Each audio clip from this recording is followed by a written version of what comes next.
తాజా రాజకీయ పరిణామాలపై బిగ్ టీవీ చేసిన ఎక్స్క్లూజివ్ డీటెయిల్డ్ సర్వేలో అనేక ఆసక్తికర అంశాలు బయటకు వచ్చాయి. జనం తమ అభిప్రాయాలను కుండాల బద్దలు కొట్టినట్లు వెలుబుచ్చారు. ఇక ఈ నియోజకవర్గానికి సంబంధించి పొలిటికల్ సినారియో ఎలా ఉందో ఒక్కసారి చూద్దాం. సో దీనికి సంబంధించి వనమా వెంకటేశ్వరరావుకి సంబంధించినటువంటి ప్లస్ పాయింట్స్ ఏంటి, మైనస్ పాయింట్స్ ఏంటో ఒకసారి చర్చించే ప్రయత్నం చేద్దాం. ముందుగా ప్లస్ పాయింట్స్ విషయంకి వద్దాం.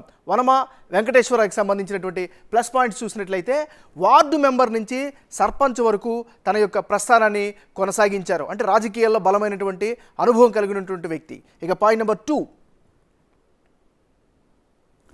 దిగువ స్థాయి నుంచి పదవులు చేపట్టడం వల్ల పూర్తి స్థాయిలో పట్టుంది. ఇది ఆయనకు మరొక ప్లస్ పాయింట్. ప్రజల నాడి తెలిసినటువంటి నేతగా బలమైనటువంటి ముద్ర.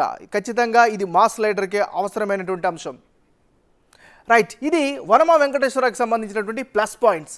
ఇక ప్రతి ఒక్కరికి మైనస్ పాయింట్స్ ఉంటాయి కాబట్టి ఈయన యొక్క మైనస్ పాయింట్స్ ఏంటి, ఏం వెల్లడయ్యో ఒకసారి చూద్దాం. వనమా వెంకటేశ్వరరావుకి సంబంధించిన మైనస్ పాయింట్స్లో గెలిచిన తర్వాత పార్టీ ఫిరాయించడం ఆయనకు మైనస్ అయ్యే అంశంగా కనిపిస్తుంది. ఇక నెంబర్ 2, వయోభారం, అనారోగ్యంతో జనంలో ఉండలేకపోవడం. అంటే ప్రజలతో కొంచెం డీకనెక్ట్లో ఉన్నట్టుగా కూడా తెలుస్తోంది.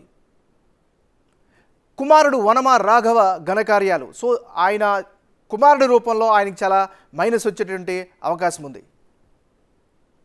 దాంతోపాటుగా రాజశేఖర్ కుటుంబం ఆత్మహత్య ఎపిసోడు రాష్ట్ర వ్యాప్తంగా కూడా సంచలనం రేపించింది. ఇది కూడా ఆయనకి పొలిటికల్గా మైనస్ అయ్యే అవకాశాలు కనిపిస్తున్నాయి.